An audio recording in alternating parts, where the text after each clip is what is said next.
Tadi sudah disampaikan saya Siswanto, saat ini diamanahkan menggawangi bidang informasi iklim terapan di Direktorat Layanan Iklim Terapan BMKG, dan salah satu di Direktorat Layanan Iklim Terapan nanti kami fokus, mengembangkan aplikasi-aplikasi data dan informasi iklim yang bisa diterapkan ke berbagai sektor. Nah, salah satu yang paling utama adalah sektor pertanian.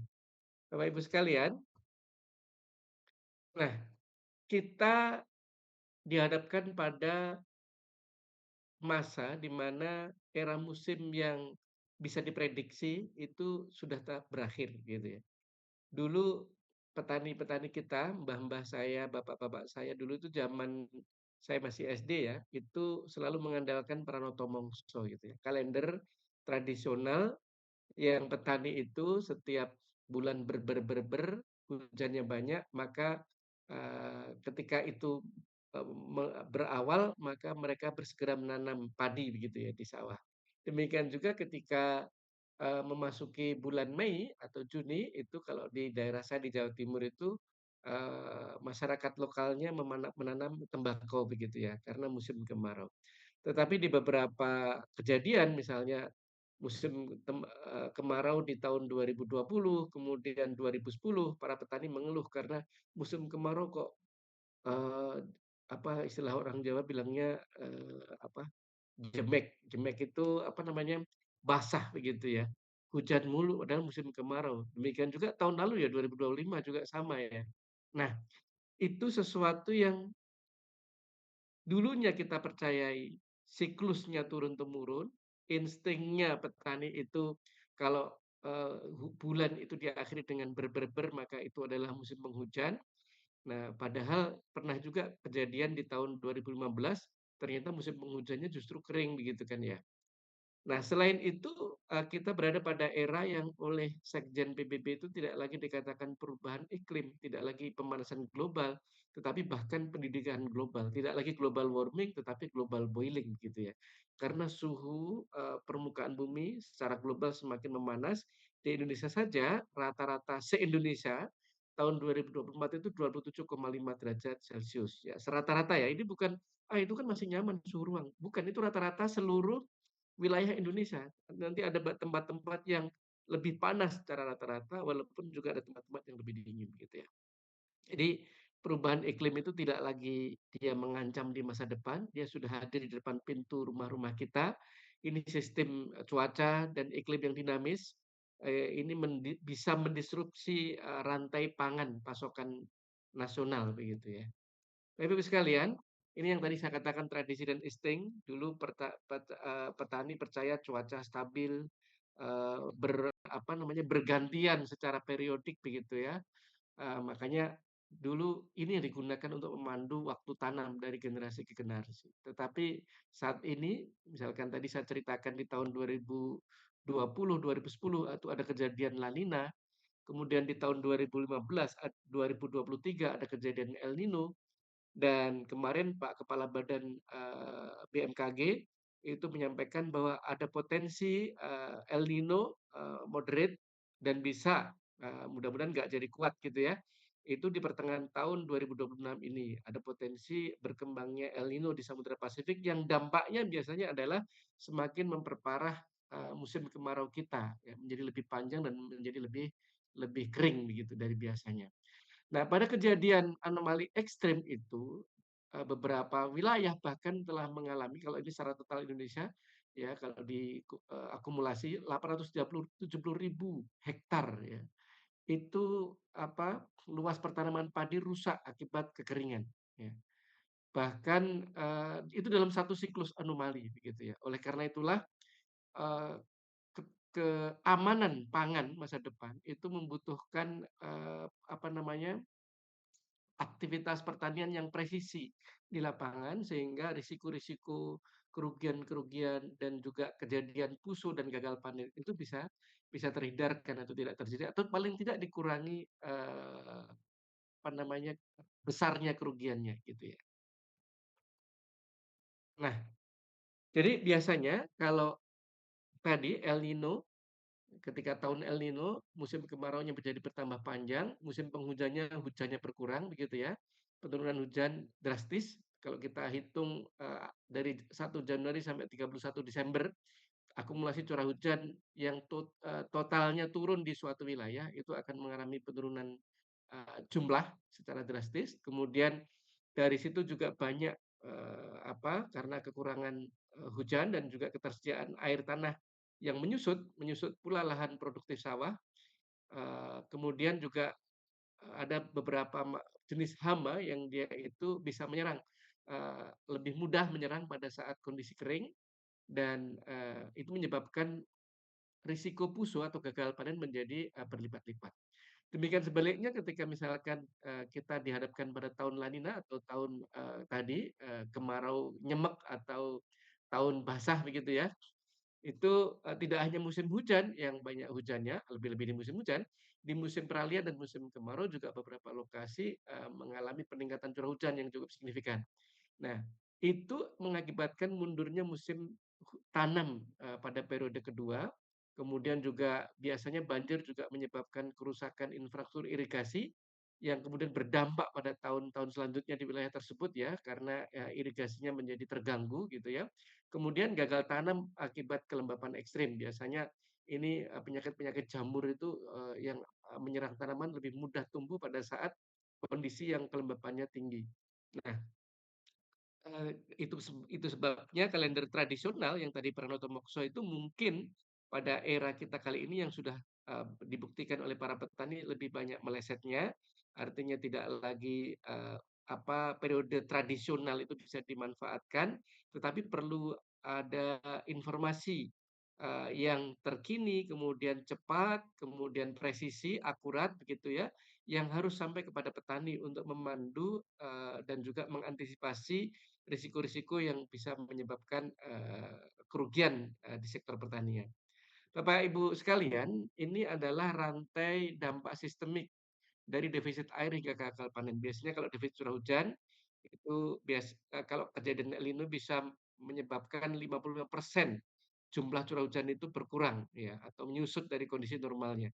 Kemudian itu juga menyebabkan krisis air permukaan karena di waduk-waduk itu juga mengalami penurunan debit air ya, terutama di waduk-waduk yang digunakan untuk irigasi, itu biasanya di sawah-sawah yang sangat bergantung kepada, irigasi, itu batas kritisnya kalau kurang 50%, maka ini harus, dilakukan sistem gilir air gitu ya.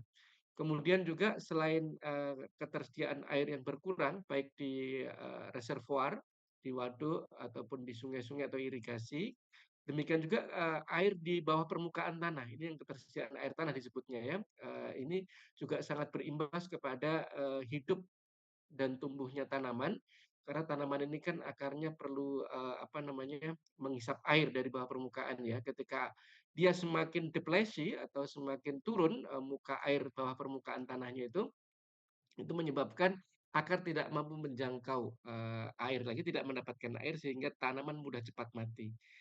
Selain itu juga, misalkan petani yang dia salah mengawali, tanam gitu ya, karena menggunakan, kalender yang kalendernya tradisional kemudian ternyata bergeser musimnya, maka, ini kemudian menyebabkan tanaman itu berisiko.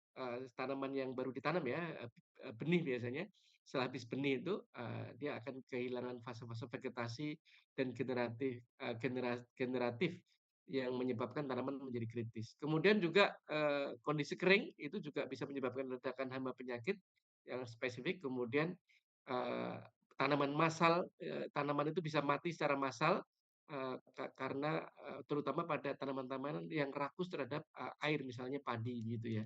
Itu kalau kekeringan, misalnya sampai Eee terjadi di masa-masa fase generatif daripada padi itu sendiri.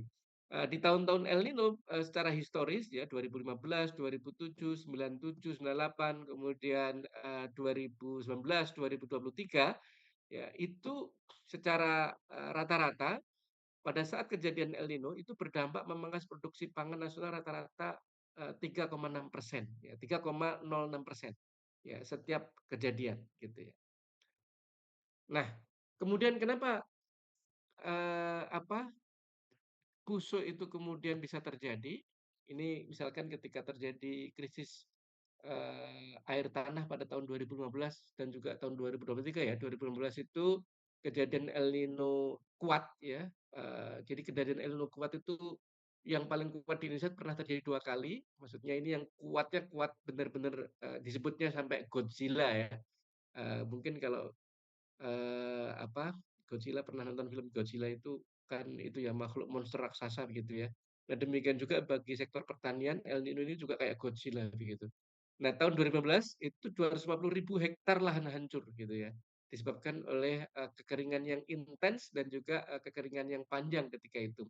Demikian juga sebenarnya, secara dampak itu memang lebih besar di 2015, walaupun secara intensitas El Nino sendiri itu 97 sebenarnya, jauh lebih kuat gitu ya.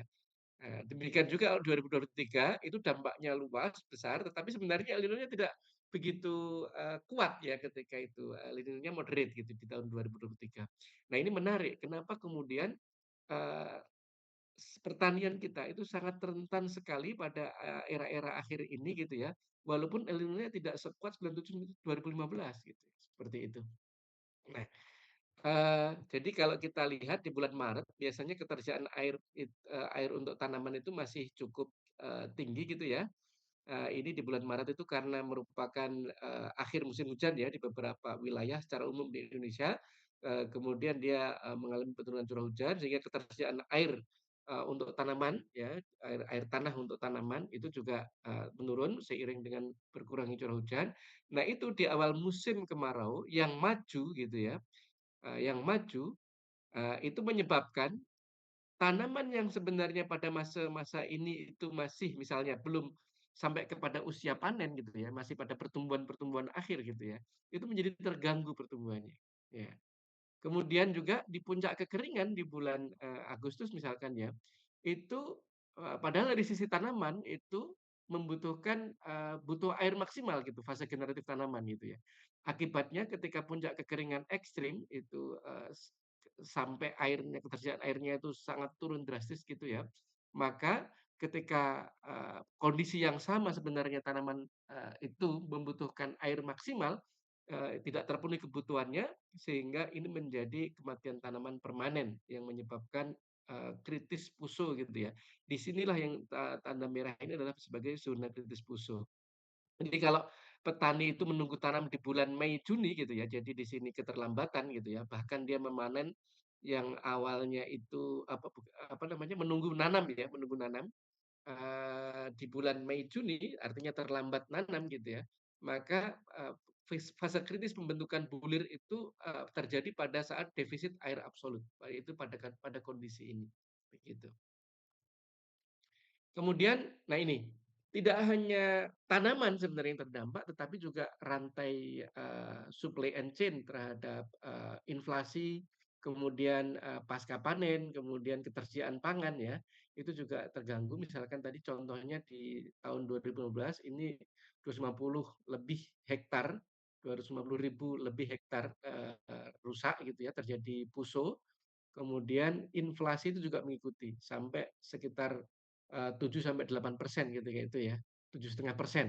Nah ini, setiap kali, terjadi kegagalan pertanian, maka biasanya harga pangan itu melonjak secara signifikan, melonjak secara drastis, yang ini juga menjadi, tidak hanya apa namanya, mempengaruhi, bisnis secara umum, tetapi juga efek domino makro ya. Jadi gagal panen itu menyebabkan pasokan beras menyusut, harga pangan pokok, volatile food itu melonjak tajam secara nasional.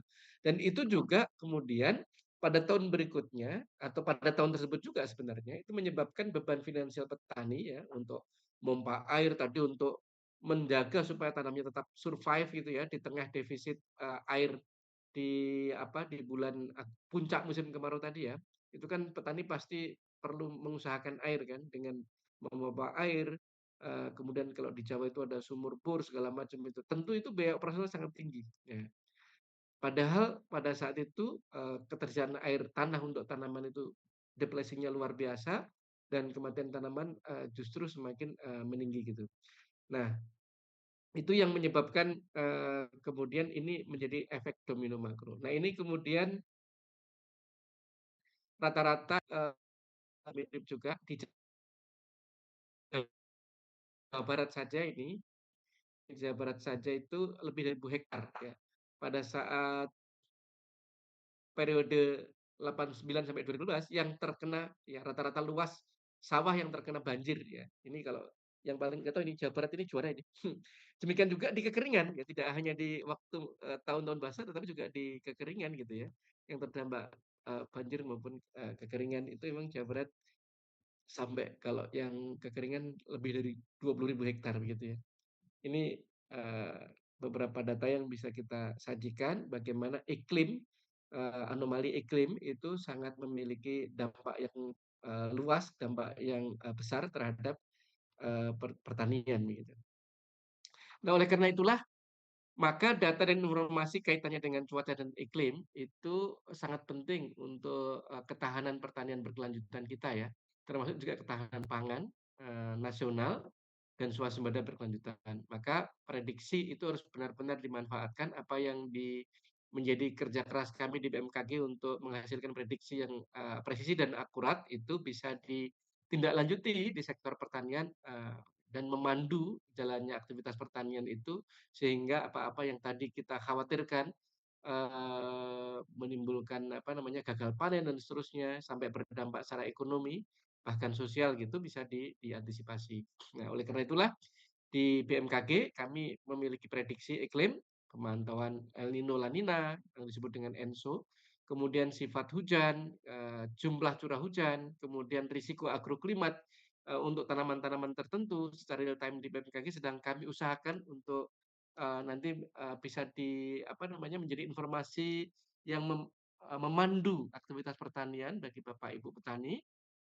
Kemudian ini juga nanti menjadi lebih teknis gitu ya, bisa, panduannya itu ketika kami sedang bekerja sama dengan, BRMP untuk menyusun, versi 2 dari kalender tanam ya. Ini, mudah-mudahan aplikasinya sudah bisa segera rilis. Dulu Katam kan ada ya, tapi setelah Balitbangtannya, tidak ada, kemudian Katamnya juga berhenti. Tetapi di, Kementerian Pertanian kami juga senantiasa menyuplai informasi iklim untuk Siperditan ya. Di Siperditan itu Sistem Peringatan Dini Pertanian, ini ada di Pusdatin Pertanian. Nah, ini penting disampaikan kepada para petani untuk menjadi panduan teknis di lapangan. Ya, misalnya kapan mereka, memulai tanam, kemudian kapan perawatan tanaman, mulai dari, penyiraman, pemupukan, dan seterusnya, yang Bapak Ibu tentu lebih paham daripada saya. Ini, bisa juga tidak hanya jadwal tanam, tetapi juga jadwal pengelolaan, fase generatif dan fase vegetatif dari tanaman. Kemudian juga adaptasi. Jadi mudah-mudahan ketika misalkan BMKG menyatakan indeks kekeringannya sekian gitu ya berdasarkan, kekeringan hujan begitu ya, itu bisa menjadi panduan kapan kemudian sumur resapan dimanfaatkan. Kemudian kapan kalau misalkan, sampai pada level yang kekeringannya sekian, kami harus beralih ke tanaman, kami nggak jadi nanam padi tetapi kami beralih ke palawija dan seterusnya, ya. Demikian juga, proteksi. Nah, saya tidak tahu dulu, sempat juga BMKG, apa namanya, bekerja sama dengan beberapa lembaga asuransi, tetapi saya tidak tahu asuransi pertanian ini, mungkin bisa menjadi bahan diskusi ya, apakah berjalan atau tidak gitu ya. Tentu bagus sekali seandainya kalau kita seperti di luar negeri, saya mungkin, pernah memiliki pengalaman, sedikit menengok dunia pertanian di luar negeri gitu. Waktu itu yang saya teman-teman dari, apa namanya, pertanian Brawijaya itu dulu sama saya suka mereka punya kegiatan magang di petani di Swiss gitu ya. Kami biasanya berdiskusi dengan para petani di Swiss seperti apa gitu. Nah, mereka untuk risiko-risiko yang kaitannya dengan iklim, mereka sudah punya asuransinya. Nah, saya nggak tahu kalau di Indonesia bagaimana. Kemudian ini juga masih pemanfaatan data. Kalau misalkan, data itu diikuti, BMKG merilis akan terjadi, potensi El Nino dengan kekuatan atau dengan magnitud, sedang, atau menengah, atau strong atau kuat, atau, dia weak atau, El Nino lemah, atau normal tetapi kering, misalnya lebih kering dari biasanya. Atau misalkan kondisi kebalikannya, tahun basah karena La Nina dan seterusnya. Nah, seperti apa? Apakah petani itu memanfaatkan informasi itu? Kalau misalkan ada, "Oh, saya karena ada potensi El Nino di, semester kedua tahun ini, maka saya tidak akan menanam padi, yang kedua, tanam yang kedua, karena, berisiko besar." Oleh karena itulah yang kedua itu, karena juga dia mulai menghitung misalkan kalau misalnya, tidak air air yang selama ini irigasi mencukupi, mungkin ketika El Nino nanti sudah datang itu tidak lagi mencukupi. Oleh karena itulah dia memutuskan, "Oh, saya beralih ke jagung atau kedelai." Nah, misalkan seperti itu. Jadi, eee keadaan kering yang diprediksikan oleh BMKG itu kemudian bisa diikuti oleh petani dengan melakukan keputusan ya, pengambilan keputusan dan mengoptimalkan kondisi itu tidak menjadi kerugian begitu ya.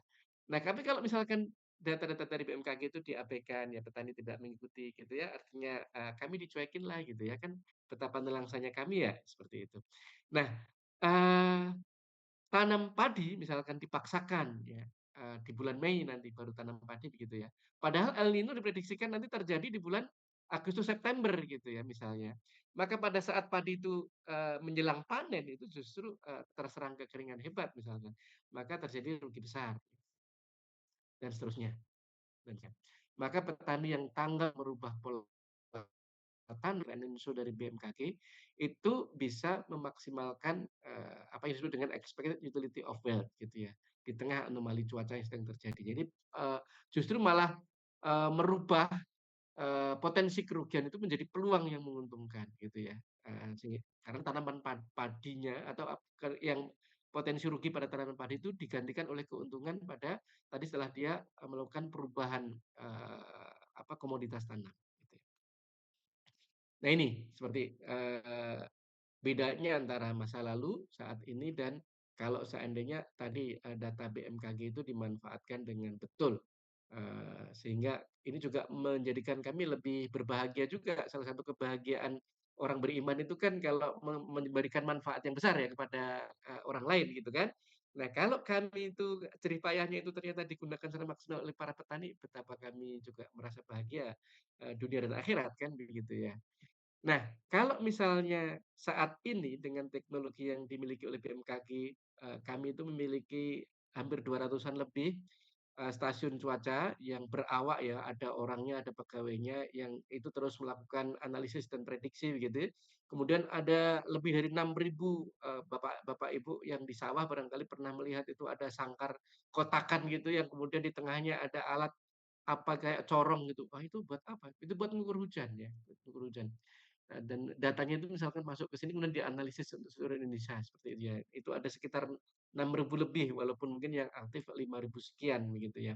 Dan itu terus dipelihara oleh BMKG. Selain itu BMKG juga memiliki radar cuaca lebih dari 45 lokasi ya. Kemudian juga satelit yang digunakan saat ini, satelit dari Korea dan Jepang itu juga bisa, untuk satelit cuaca ya, itu dimanfaatkan dengan betul, bisa menurunkan beberapa parameter-parameter yang mungkin penting sekali untuk pertanian gitu ya. Nah, ini menjadi modal bahwa sesungguhnya cuaca atau berita dari langit itu sesuatu yang bisa diukur ya. Dinamikanya bisa diukur dan bisa dipantau begitu. Oleh karena itulah perlu, kemudian basis data dan prediksi iklim, dan juga informasi agroklimat yang berasal dari BMKG itu nanti menjadi panduan gitu ya, sehingga bisa meminimalisir kegagalan fisik tanaman dan juga optimalisasi di lapangan. Nah, ini jangan sampai misalkan nanti petani, kan ini para penyuluh ya, itu kan punya punya peran besar gitu ya untuk mengkomunikasikan ini, mencerdaskan petani-petani kita. Baik, kemudian ini juga mungkin sudah dibahas kalau El Nino itu, secara historis memiliki dampak secara nasional, produksi pangan turun, hampir 3,06%. Kemudian jagung itu, komoditas, jagung, juga anjlok tajam ya hingga 11,93. Padahal ini kalau seandainya keringnya itu nggak ekstrim, jagung itu bisa survive gitu ya.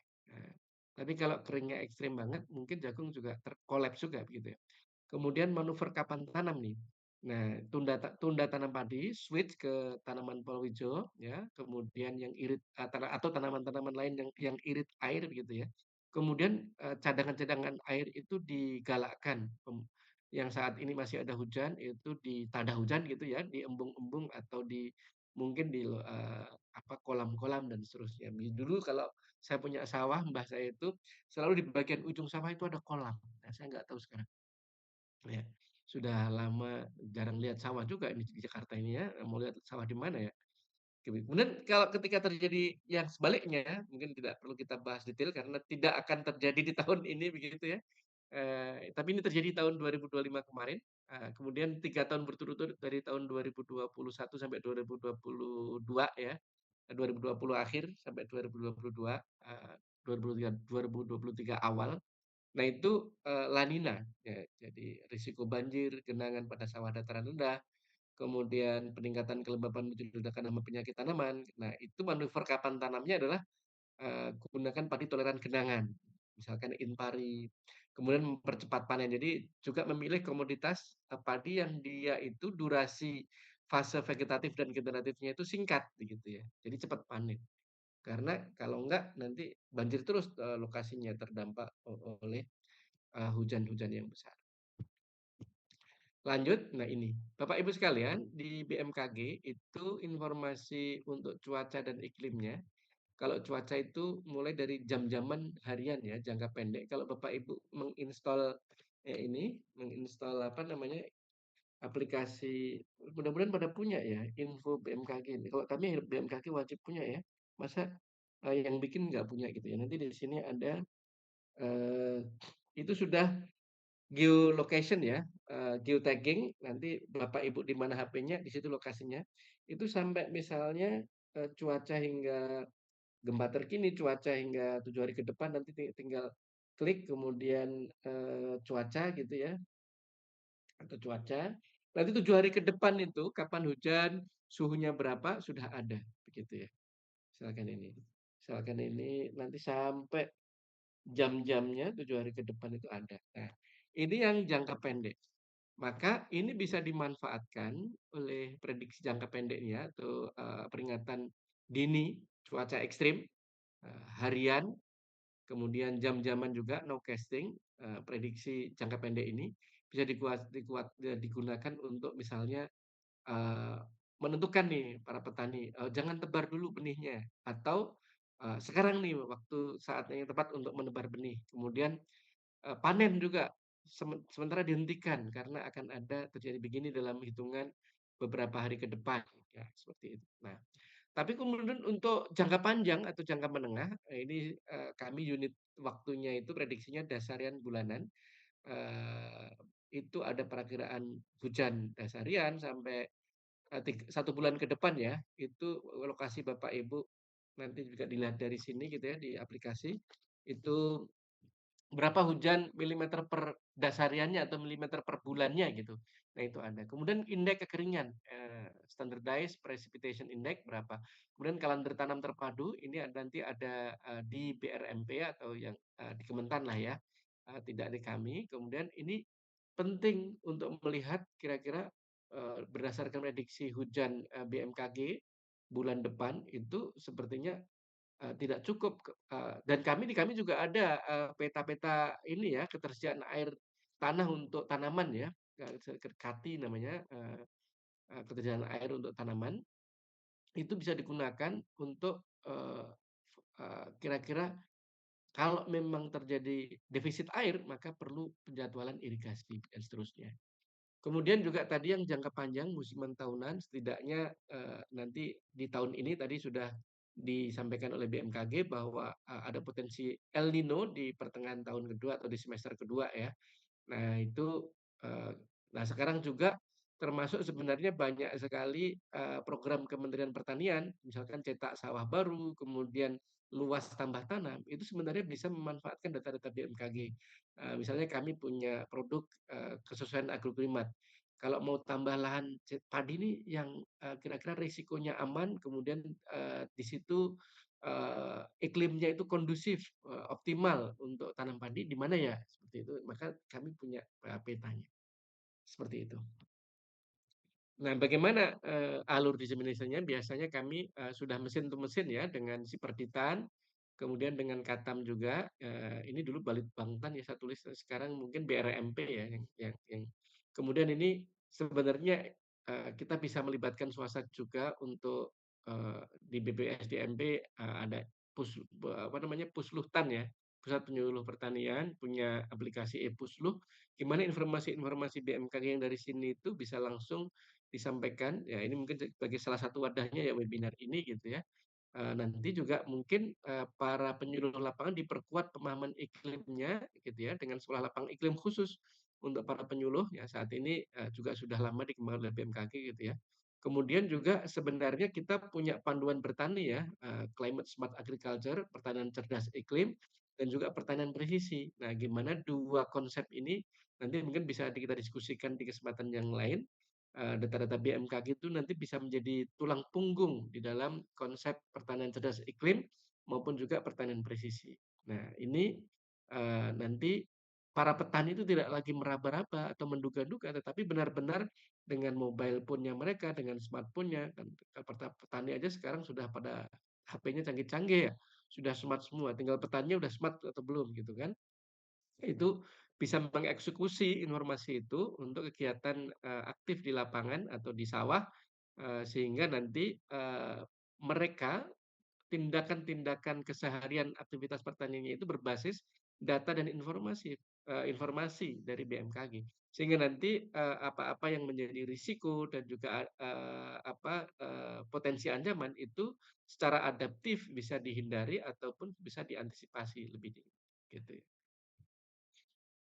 Nah ini yang kalau konsep tadi yang saya sampaikan pengembangan, luas tanam itu ya, tambah luas tanam, itu bisa menggunakan atau memanfaatkan, peta agroklimatologi BMKG berdasarkan, data-data terbaru, normal baru begitu ya, suhu, kelembapan, kelerengan, tanah atau kelerengan, geografis ya, kemudian juga data-data radiasi matahari dan seterusnya, itu bisa, kami, dengan algoritma tertentu nanti bisa menyatakan apakah suatu lokasi itu untuk tanaman ini, itu sangat sesuai, sesuai saja atau tidak sesuai atau, dia kurang sesuai atau marginal. Kemudian juga, ini kami juga lagi juga mengembangkan secara internal maupun juga kerjasama dengan, BRMB untuk mengembangkan kalender tanam dan juga, risiko iklim ya, risiko iklim, nanti bisa menetapkan rekomendasi 1, 2 bulan yang akan datang, itu masuk musim tanam atau belum, atau misalkan apakah ada keputusan untuk merotasi tanaman atau dan seterusnya ya. Kemudian dosis pupuk yang relevan dan seterusnya. Nah ini, sepertinya harus semakin erat ini hubungan, antara BMKG dengan Kementerian Pertanian untuk bisa mewujudkan, informasi ini lebih applicable atau lebih terapan di lapangan begitu ya. Ini sebagian sudah ada, sebagian belum ada ya, artinya sedang kita kembangkan begitu ya. Nah ini sampai seperti ini dashboard operasional navigasi sawah cerdas. Nah saya menyebutnya navigasi sawah cerdas gitu. Ini belum ada ini baru ide aja. Baru ide nanti mungkin bisa digabung-gabungkan dari semua yang, saat ini sudah tersedia misalkan Siperditan, itu sudah ada Katam lagi dikembangkan, kemudian informasi BMKG sudah ada di web semua, tetapi petani kan butuh ada di tangan mereka ya. Sehingga nanti, bahkan dengan aplikasi tertentu, algoritma tertentu, petani itu ketika kondisinya misalkan begini-begini, ketersediaan airnya begini, kemudian musimnya bergeser begini, awal tanamnya sekian, itu, hasil panennya berapa ya diprediksikan. Jadi disimulasikan bisa. Itu yang kemudian disebut dengan Decision Support System Agriculture, teknologi gitu ya. Jadi DSSAT yang nanti itu bisa memandu petani benar-benar dari ini. Bahkan nanti kalau yang kami kembangkan dengan BRMP itu, di beberapa, ini nanti sudah ada sawahnya berapa luasnya, kemudian, potensi untuk panennya berapa, begitu ya. Heeh. Kemudian nanti di situ, di HP para petani setiap kali ada BMKG mengeluarkan peringatan dini cuaca maupun iklim, itu bisa langsung ada di HP mereka, lokasi Anda, sedang berpotensi terkena kode merah atau kode oranye atau kode kuning. Nah, terus lalu apa, mereka ngapain ketika mendapatkan kode warna, merah, kuning, hijau, dan seterusnya, oranye itu. Jadi Nah, kemudian BMKG juga sudah lama mengembangkan sekolah lapang iklim nanti dan juga sudah bekerjasama dengan teman-teman penyuluh bahkan di seluruh provinsi di Indonesia ya. Kami merasa bahwa penyuluh petani ini adalah sahabat kami yang paling dekat, menjadi penyambung lidah dan juga pengalih bahasa begitu ya, dari bahasa rumitnya BMKG gitu ya, teknis banget gitu ya, perakiraan cuaca atas normal, bawah normal, apa sih atas normal, bawah normal gitu. Itu yang bisa membahasakannya ke akar rumput itu adalah teman-teman penyuluh begitu ya. Makanya nanti bagaimana para penyuluh ini mungkin diberikan apa namanya peningkatan kapasitas gitu ya. Bagaimana menerjemahkan grafik-grafik prediksi BMKG itu menjadi bahasa lapangan yang bisa langsung dieksekusi oleh petani seperti itu. Nah, beberapa kasus yang kami kerjasama erat dengan teman-teman penyuluh, misalkan di Lombok Tengah, sekolah lapang iklim di sana itu, ketika informasi BMKG bisa dipahami secara lebih lebih bagus begitu ya, itu, ada, dampaknya terhadap produktivitas ya. Walaupun tentu produktivitas ini tidak sekedar dari sisi iklim ya, tapi misalkan dari juga pupuk, dari, pengelolaan, sawah, pemeliharaan tanaman, dan seterusnya. Iklim hanya menjadi salah satu faktor, tetapi kita berharap, apa-apa yang tadi menjadikan, anomali iklim itu menjadi faktor pembatas, itu, saat ini tidak lagi menjadi kendala, bukan lagi menjadi faktor pembatas, karena bisa dioptimalkan peluangnya. Nah ini, saya cita-citanya punya aplikasi sawah cerdas gitu ya, tapi ini belum ada ini. Maksudnya ini saya supaya Pusluh atau BPPSDMP nanti tergerak untuk kita kolaborasi intensif gitu mengembangkan apa-apa yang benar-benar dibutuhkan petani. Nah untuk peta risiko, pertanian nanti kami sedang menyiapkan, Siberhitan sudah ada di Kementerian Pertanian, kemudian, instruksi buka tutup irigasi ini saya pikir udah ada SOP-nya, jadwal sebaran benih saya yakin juga teman-teman di, pertanian itu sudah punya SOP-nya, takaran pupuk sudah punya, SOP-nya. Nah, bagaimana nanti tinggal penyuluh petani, PPL itu mengalih bahasakan dari, sebelah kiri ini untuk bisa, mengambil keputusan di sebelah kanan, gitu ya. Jadi penyuluh itu adalah radar pemerintah di lapangan. Di era iklim yang sulit ditebak saat ini, integritas data menjadi, solusi tepat sasaran. Ini kayaknya kata-kata dari Pak Menteri atau siapa itu, Kementerian Pertanian. Nah, terakhir dari bagian, ini saya nggak tahu waktunya masih berapa. Ini, lebih fokus ke informasi kaitannya dengan musim kemarau 2026 yang potensinya ada El Nino di tengah tahun, sehingga memiliki atau, peluang ya, mudah-mudahan sih kalau nggak terjadi ya alhamdulillah begitu ya. Tapi kalaupun terjadi paling tidak BMKG sudah memprediksikan dan memberikan peringatan dini kepada, khalayak luas, apa, potensi kekeringan itu bisa terjadi di, musim kemarau kali ini, maksudnya kekeringan yang lebih intens dibanding normalnya atau dibanding biasanya. Nah ini beberapa, Bapak Ibu nanti bisa akses, ini ada, QR code-nya, itu adalah buku prediksi musim kemarau 2026 di Indonesia. Nah, nanti di sini seperti apa curah hujan hingga akhir tahun ya, apa, peluangnya gitu ya yang akan kita hadapi. Yang jelas, La Nina lemah sudah berakhir di akhir Februari kemarin, saat ini normal.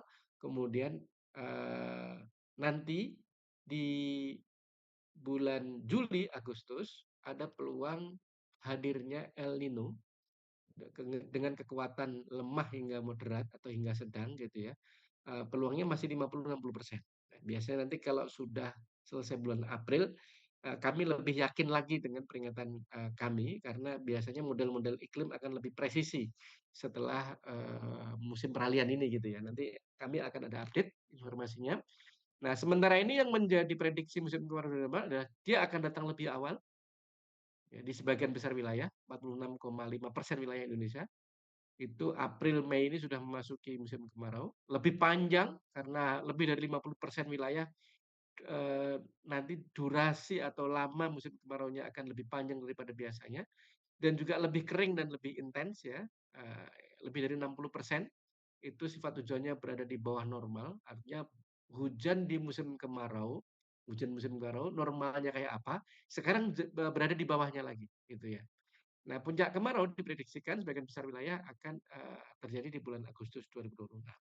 Lebih detailnya ini, Ya, misalkan lebih awal nanti highlight-nya di Sumatera bagian tengah, sebagian Kalimantan dan Jawa Barat ini, musim kemaraunya akan lebih awal.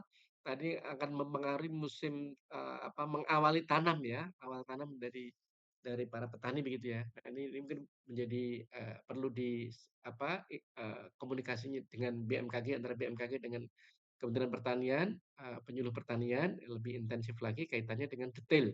Informasi detail daerah-daerah mana saja yang nanti akan mengalami musim kemarau lebih awal. Sehingga nanti keputusan untuk, masa tanam itu bisa, dimodifikasi atau diadaptasi gitu ya. Kemudian lebih lama dan lebih kering, 57%. Jadi yang warnanya, eee, merahnya merah gelap, itu adalah wilayah-wilayah yang diprediksikan kemaraunya berlangsung lebih panjang. Jawa Timur, Nusa Tenggara Barat, Nusa Tenggara Timur, Sulawesi Selatan, itu wilayah-wilayah yang, merahnya merah gelap ya. Kemudian, puncak keringnya, sangat kering, lebih kering dan lebih cepat datangnya juga, itu ada di Nusa Tenggara, eee, Tenggara Barat maupun Tenggara Timur. Jawa Timur, Jawa bagian timur ini. Nanti biasanya di bulan, Juli, Agustus ya, seperti itu. Nah ini, ketika terjadi El Nino, itu yang warnanya oranye Bapak-bapak, itu Juni, Juli, Agustus, hampir sebagian besar wilayah Indonesia warnanya oranye, itu artinya mengalami penurunan jumlah curah hujan yang signifikan. Ini nanti berlanjut hingga September, Oktober, November. Ini, ketika terjadi penurunan akumulasi curah hujan, maka akan mempengaruhi juga ketersediaan air tanah, yang itu akan mempengaruhi, tadi tumbuh kembang tanaman pada fase, vegetatif dan degeneratif. Kemudian, yang bawah itu adalah jumlah hari kering ketika terjadi El Nino, mulai Maret, April, Mei, Juni, Juli, Agustus, sampai September, Oktober, November. Kita lihat di Juni, Juli, Agustus itu warnanya orange semua, tidak ada hijaunya. Artinya nanti, eee, panjang hari kering itu akan meningkat, bahkan di Juni, Juli, Agustus, September, Oktober, November itu ada wilayah-wilayah yang peningkatannya itu lebih dari 40% gitu ya. Jadi bertambah kering karena, pada tahun-tahun kejadian El Nino. Nah, tentu, sebenarnya ketika Tuhan Allah SWT memberikan kepada kita kondisi, di situ pasti ada tantangan, ada peluangnya. Jadi sudah disampaikan kalau, tantangannya itu adalah gagal panen, pergeseran kalender tanam, peningkatan hama musim kering gitu ya. Tetapi sebenarnya ada peluang karena beberapa tanaman hortikultura, dan tanaman palawija itu justru malah, ini kesempatan emas nih. Misalkan kalau daerah Ngawi, daerah kami di Ngawi, Madiun, Ponorogo, itu kan terkenal dengan melon ya. Melon itu tuh kualitasnya mencapai tertinggi pada saat, kemaraunya, lebih terik dan lebih panjang gitu biasanya ya. Nah, seperti itu. Nanti bisa mungkin, ini menjadi pikiran bersama bagaimana tadi antisipasi, risiko-risiko menjadi peluang, dan optimalisasi begitu. Kemudian, untuk beberapa kasus yang mengandalkan misalnya penjemuran ya, sinar matahari sebagai, penjemuran, kopi, ikan asin ya, gabah yang udah dipanen, itu tentu lebih cepat dan lebih bagus nanti namanya bathing ya, atau apa itu, sun drying gitu ya, yang dia dijemur di bawah terik matahari. Kemudian penyakit jamur biasanya menurun. Garam dan tembakau ini yang, nanti menjadi masa emasnya garam dan tembakau ini. Makanya, eee, apakah nanti, kita bisa memanfaatkan atau mengoptimalkan, eee, sinyal negatif El Nino itu menjadi sinyal positif, begitu ya. Jadi beberapa tanaman, kalau padi, jagung, kedelai, sorghum, itu kebutuhan airnya tinggi, sedang, sedang, rendah, rendah gitu ya. Maka ketika terjadi musim kemarau yang panjang, risiko kemarau itu memberikan risiko yang tinggi. Sementara untuk jagung itu risikonya sedang, kalau kedelai dan sorghum biasanya malah justru, nanti lebih adaptif gitu ya, seperti itu. Makanya untuk wilayah-wilayah yang masih benar-benar menjadi sentra padi begitu, maka percepat tanam ya sebelum defisit airnya memuncak, defisit air untuk, air tanah untuk tanaman tadi gitu ya. Batasi ekspansi lahan secara ketat ya. Justru jangan, di saat ini itu menggeber program cetak sawah baru ya, karena nanti akan menjadi sesuatu yang kontraproduktif gitu ya. Kemudian untuk jagung, maka gunakan sebagai tanaman transisi dengan irigasi berselang, kalau kedelai ini, disarankan ya, sangat disarankan di musim kemarau ini. Kemudian untuk sorghum mungkin tidak semua wilayah bisa sorghum ya, mungkin hanya di Nusa Tenggara Timur ya. Karena ini, biasanya paling survive di kering ekstrim gitu ya. Nah, kapan zona musim wilayah Anda memasuki musim kemarau? Nah, kalau mulainya itu Mei Juni, makanya nanti di buku tadi, awal musim kemarau tadi, di buku yang bisa Bapak Ibu download ya sendiri, yang kami produk, awal tahun ini gitu ya. Kalau diprediksikan wilayah Bapak Ibu itu mulai musim kemaraunya di Mei Juni, maka segera strateginya adalah skenario A, cepat tanam. Jadi fokus pada varietas padi berumur genjah atau berumur pendek, padi genjah ya. Kemudian manfaatkan curah hujan transisi yang masih ada beberapa, kayak kemarin itu Jakarta Bogor masih hujan hari-hari walaupun tidak setiap hari ya, karena sudah berkurang saat ini hujannya. Kemudian prioritas irigasi hanya untuk fase kritis, jangan dibuka sekarang semuanya gitu ya. Kemudian skenario B, kalau mulainya itu saat ini bulan April nanti gitu ya, itu skenario B, itu substitusi total lahan kering. Jadi hentikan pemaksaan tanam padi sepenuhnya, beralih 100% ke palawija ya, hortikultura hemat air, aktifkan sistem hilir air. Berarti ini yang skenario B ini adalah yang musim kemaraunya datang lebih awal ya. Jadi ini segera padinya sudah nggak relevan lagi gitu ya. Nah, kayaknya perlu dibuat ini tidak tidak pakai bahasa komando kali ya pada saat ini, ya nggak apa-apa lah kita bahasakan komando regional. Nah, nanti mungkin teman-teman di Kementan, saya tidak tahu bahasanya. Ini untuk Pulau Jawa, Bali. Nah, barangkali BMKG dan Kementan bisa fokus ke masing-masing, wilayah gitu ya, regional, Jawa dan Bali misalkan. Nah, awal kemarau itu di April, Mei. Durasi sangat panjang, nanti mencapai 30 dasarian di Banten, DKI. Jadi nanti yang paling panjang durasi musim kemarau itu ada di Banten ya, sama DKI ini. Nanti puncaknya di bulan Agustus kemaraunya sifat hujan bawah normal, sangat kering. Rekomendasinya apa? Untuk kalender Maret itu adalah jendela terakhir untuk menanam padi genjah. Ya, irigasi teknis aplikasi wajib. Jadi ini tadi yang padi genjah itu yang umurnya pendek ya. Kemudian hentikan padi, substitusi 100% ke palawija. Ini yang benar-benar Jawa Bali ini karena sudah memasuki April ini sebagian besar wilayah sudah kemarau ya.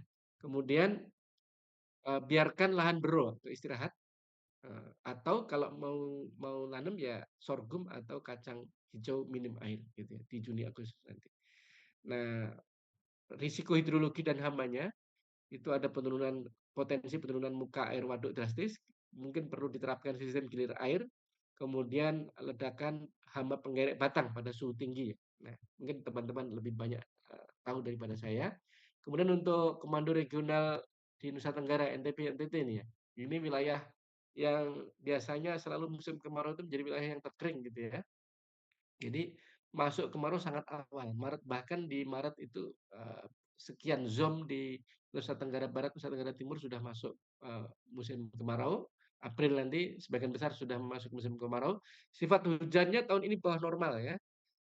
Kemudian kondisi kering bertahan sangat lama melampaui rata-rata. Kemudian rekomendasi kalender tanamnya segera beralih ke tanaman pangan lokal saat ini. Bahkan sudah habis nih Maretnya ya.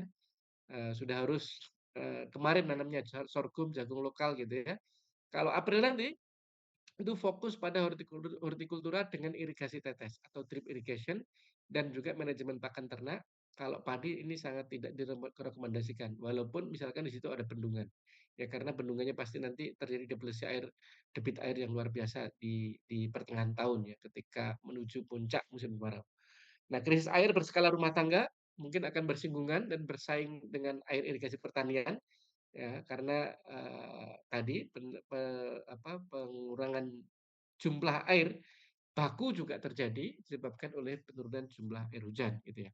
Kemudian juga heat stress karena panas ya kondisinya itu mungkin juga tidak hanya menurunkan produktivitas tanaman secara drastis juga produktivitas para petani sendiri gitu kan. Ini kami juga sedang ada komunikasi dengan beberapa lembaga yang mereka melakukan penelitian terhadap dampak dari kondisi panas ekstrim bagi petani-petani yang bekerja di sawah ya. Kami untuk fase pertama ini masih fokus di daerah pesisir pantai utara Jawa Barat gitu ya. Kemudian Pulau Sumatera ini Sumsel Lampung masuk kemarau Mei Juni, jadi masih nanti ya, bulan Mei dan Juni dengan durasi lebih panjang dari biasanya. Kalau Sumatera Utara dan Riau cukup normal atau relatif normal musim kemaraunya, puncak puncak kekeringan merata di bulan Juli dan Agustus. Tetapi harus diwaspadai karhutla ya pada bulan Agustus. Biasanya di wilayah-wilayah seperti Riau, Sumatera Selatan ya, itu juga nanti juga menjadi gangguan tersendiri. Bahkan transboundary haze itu bisa mempengaruhi geopolitik ya kawasan. Ya, untuk Sumatera Selatan dan Lampung, percepat tanam padi masih terbuka pada April Mei ini. Wajib rotasi Pulau Hijau nanti di bulan Juli. Kemudian untuk Sumatera Utara Riau, fokus perkebunan. Ini perawatan intensif perkebunan sawit sepanjang musim karena sawit ini kan juga rentan ya, sensitif terhadap kekeringan juga gitu. Ketika tanah itu sudah benar-benar kering, maka biasanya survival dari sawit juga akan berkurang drastis, makanya perlu dijaga kelembapan tanah gitu ya. Kemudian di wilayah Kalimantan, ini juga sensitif terhadap karhutla. Ini mayoritas masuk musim kemarau Mei Juni, durasi memanjang. Kalimantan Tengah itu ada yang 2 dasarian atau setengah bulan lebih lama gitu ya. Dan sifat hujannya sebagian besar bawah normal pada tahun ini. Prediksi dari BMKG. Nah, untuk Mei Juni itu komoditas hortikultura yang berumur pendek, kemudian optimalkan cadangan air di kanal-kanal sekat perkebunan sawit ya. Kemudian siaga penuh karhutla di bulan Juli dan Agustus ya. Kalau bisa nanti jangan ada aktivitas pembakaran lahan oleh ini karena akan bisa memicu karhutla dengan skala yang besar. Kalau bisa nanti zero burning policy, tidak ada pembukaan lahan dengan metode membakar gitu. Nah, ini defisit air tanah itu mengancam kelangsungan hidup bibit sawit dan juga karet ya. Paparan asap pekat dari karhutla juga akan memblokir sinar matahari, menurunkan kualitas fotosintesa tanaman secara drastis. Itu terutama di dekat IKN juga. Kemudian Sulawesi, Maluku, Papua itu ini yang fine-fine saja. Kita prediksikan di pertengahan tahun ini hingga pertengahan tahun ini Sulawesi Selatan itu termasuk di April ini ya memasuki musim kemarau. Tetapi di beberapa wilayah kayak misalkan Gorontalo, Sulawesi Utara gitu ya, beberapa lokasi di Sulawesi Tengah juga beberapa lokasi itu justru hujannya di atas normal gitu. Karena ini wilayah pertengahan ya ekuatorial yang dia memiliki puncak 2 kali puncak musim hujan, 2 kali puncak musim kemarau begitu. Nah, kalau Papua umumnya normal kondisinya, nanti kalau di Sulawesi Selatan percepatan tanaman padi di sentra produksi lumbung pangan sebelum bulan Juni. Kemudian kalau Maluku Papua optimalkan diversifikasi pangan lokal ya. Sagu, umbi-umbian bisa menjadi cadangan ya, karena nanti tidak terlalu terdampak lah ya mudah-mudahan oleh musim kemarau saat ini. Karena prediksinya musim kemarau di wilayah Maluku kondisinya cukup normal ya. Jadi walaupun curah hujan relatif normal, anomali suhu tetap memicu peningkatan populasi serangga dan hama penggerak. Jadi walaupun hujannya cukup, tetapi suhunya tetap meningkat. Maka ini juga menjadi kondisi ideal bagi beberapa OPT untuk berkembang, misalkan hama penggerek, serangga-serangga tertentu ya. Maka demikian juga untuk di wilayah pesisir itu waspada untuk wilayah yang bisa terjadi intrusi air laut, pesisir utara Jawa, kemudian beberapa kepulauan ya. Seperti itu.